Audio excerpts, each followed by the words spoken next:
Use psychology to write better characters and condition your readers with an LMHC who loves to. Today is classical versus operant conditioning. We're going to talk about what makes these two different from each other.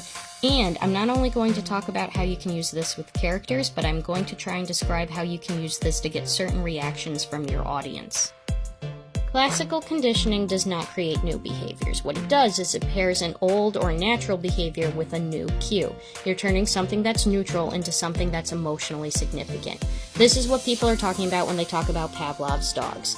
Pavlov's dogs naturally salivatate anytime they see food. Pavlov started ringing a bell every time he served food. Pavlov's dogs started salivating every time they saw food. For example, if I'm writing a story where a mind flayer rings a bell every time he attacks, my adventurers are going to start pairing their behavior of drawing their weapons with every time they hear a bell, even if that bell doesn't necessarily come from the mind flayer. In addition, if your readers are starting to associate the sound of the bell with the source of danger in the story, you can start creating a sense of apprehension and anticipation by having bells ring in your narrative. Operant conditioning is when you are trying to shape a behavior or learn a new behavior, and there are four main ways to do this. Negative reinforcement, positive reinforcement, negative punishment, and positive punishment. The best way to help keep them straight is remember that negative means remove, positive means add. Reinforcement means you want the behavior to happen more.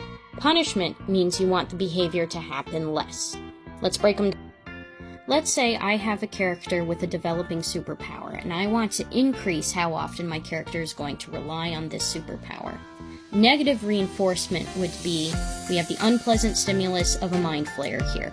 My character uses the superpower, and boom, the mind flayer problem is solved. The negative stimulus has been removed, so my character is going to use the superpower more often when similar dangers occur in the future. Positive reinforcement would be if my character uses that superpower and the person my character really admires or has a crush on or looks up to gives my character positive attention, is like, wow, that superpower is really cool. That's a positive stimulus being introduced that's more likely to make my character use the superpower. What if that superpower is actually a curse and I want my character to use it less? Negative punishment would be my character uses the superpower and the character that they really like or have a crush on or something is like, ah, what a horrible power, and leaves.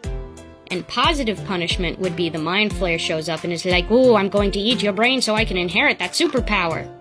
Let me know if you have any questions and share your characters with me in the comments.